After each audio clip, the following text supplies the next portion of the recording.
السلام علیکم ورحمۃ اللہ وبرکاتہ۔ شب بارات میں چراغان کرنا۔ بعض لوگ اس رات مساجد، گھروں اور گلی کوچوں میں چراغان کرتے ہیں۔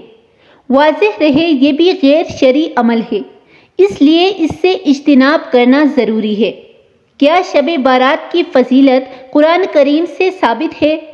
قرآن کریم سورہ دخان میں جس مبارک رات کا ذکر ہے تو اس سے مراد جمہور اہل علم کے نزدیک شب قدر ہے۔ جہاں تک شب بارات کا تعلق ہے تو قرآن کریم میں اس رات سے متعلق کوئی تذکرہ موجود نہیں، لیکن اس سے یہ ثابت نہیں ہوتا کہ اس رات کی فضیلت ہی نہیں، کیونکہ شب بارات کی فضیلت احادیث سے ثابت ہے اور امت کے جلیل القدر ائمہ کرام نے اس کو تسلیم کیا ہے۔ مزید تفصیل کے لیے مغارف القرآن سورہ دخان ملاحظہ کیجیے۔ 15 شعبان کا روزہ۔ 15 شعبان کے روزے سے متعلق ذخیرہ احادیث میں صرف ایک حدیث ایسی ملتی ہے جس سے روزہ رکھنا ثابت ہوتا ہے، اور وہ ابن ماجہ کی حدیث ہے، لیکن یہ حدیث ضعیف ہے۔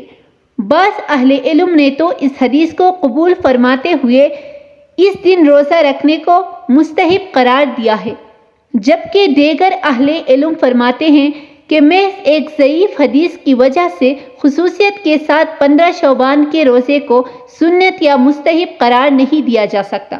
البتہ کوئی شخص اس دن روزہ رکھنا چاہے تو بہتر یہ ہے کہ ایام پیش یعنی 15، 13، 14، 15 شعبان کے 3 روزے رکھے جائے، کیونکہ ہر اسلامی مہینے کی ان تاریخوں کو روزے رکھنے کی بڑی فضیلت ہے، تو اس طرح ان کے ضمن میں 15 شعبان کا روزہ بھی آ جاتا ہے۔ صرف 15 شعبان کا روزہ اس نیت سے رکھا جائے کہ ویسے بھی شعبان کے مہینے میں روزے رکھنا بڑی فضیلت کی بات ہے، تو یہ 15 شعبان بھی انہی میں سے ایک دن ہے اور ایام پیش میں سے بھی ہے، تو یہ بھی درست ہے۔ البتہ اس دن کو کوئی خاص فضیلت دینا ثابت نہیں۔